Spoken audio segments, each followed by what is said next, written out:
Welcome, everybody. We are thrilled to have you here, and I want to start by acknowledging a few people who have worked so hard to allow us to be here today on this wonderful occasion. Our Attorney General, Eric Holder. You can give him a round of applause.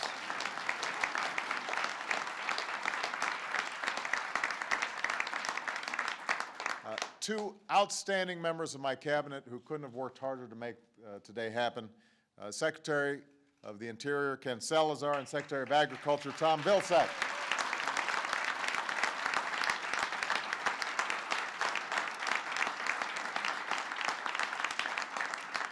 And four outstanding leaders who made it their business to see this thing through.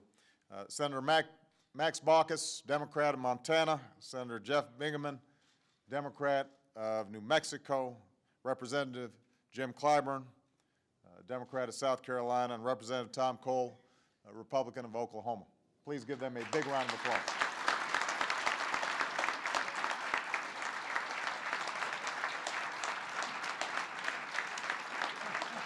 And one last person who doesn't get a lot of notice but put huge amount of time and actually crossed the T's and dotted the I's to help this thing along. My good friend from law school, even though he now looks younger than me because I've gotten the gray hair and he hasn't. What's the official title? Is it deputy or assistant? It's Associate Attorney General Tom Pirelli.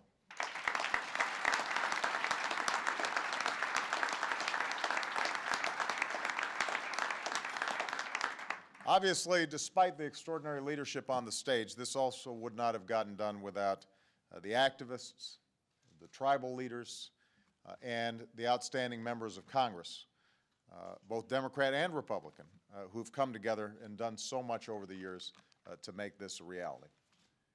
You know, here in America, we believe that all of us are equal and that each of us deserves the chance to pursue our own version of happiness.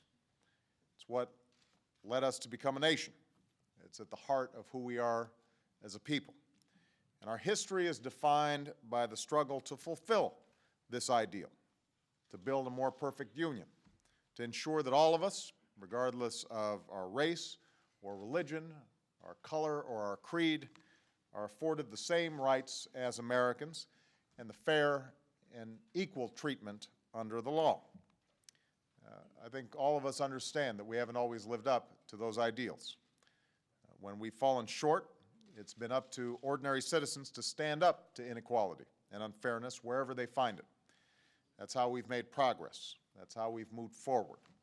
And that's why we are here today, to sign a bill into law that closes a long and unfortunate chapter in our history. First, for many years, African-American farmers claimed they were discriminated against when they applied for federal farm loans, making it more difficult for them to stay in business and maintain their farms.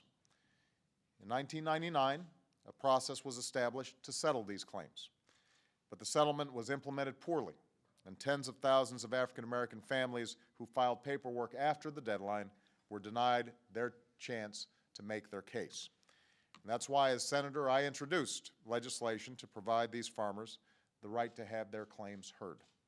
That's why I'm proud that Democrats and Republicans have come together to lay this case to rest. And that's why I'm proud that Secretary Vilsack and everybody at the Department of Agriculture are continuing to address claims of past discrimination by other farmers throughout our country. The second case we're addressing today has to do with the responsibilities that the government has to Native Americans. It began when Eloise Cobell, who is here today, charged the Interior Department with failing to account for tens of billions of dollars that they were supposed to collect on behalf of more than 300,000 of her fellow Native Americans. Eloise's argument was simple. The government, as a trustee of Indian funds, should be able to account for how it handles that money. And now, after 14 years of litigation, it's finally time to address the way that Native Americans were treated by their government. It's finally time to make things right. The bipartisan agreement finalized this month will result in payments to those affected by this case. It creates a scholarship fund to help make higher education a reality for more Native Americans. It helps put more land in the hands of tribes to manage for their members. And it also includes money to settle lawsuits over water rights, giving 7 tribes in Arizona, Montana, and New Mexico permanent access to secure water supplies year-round.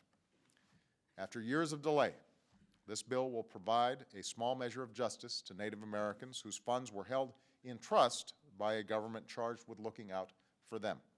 And it represents a major step forward in my administration's efforts to fulfill our responsibilities and strengthen our government-to-government relationship with the tribal nations. In the end, the work that is represented on this stage and among these members of Congress, this isn't simply a matter of making amends. It's about reaffirming our values on which this nation was founded.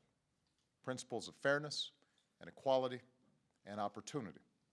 It's about helping families who suffered through no fault of their own get back on their feet. It's about restoring a sense of trust between the American people and the government that plays such an important role in their lives.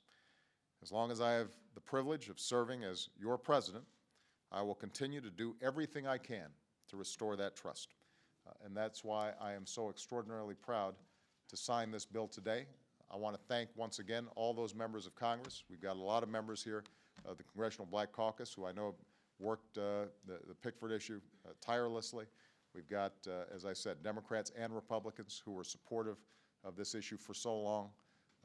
You know, this is one of those issues where you don't always get political credit, but it's just the right thing to do.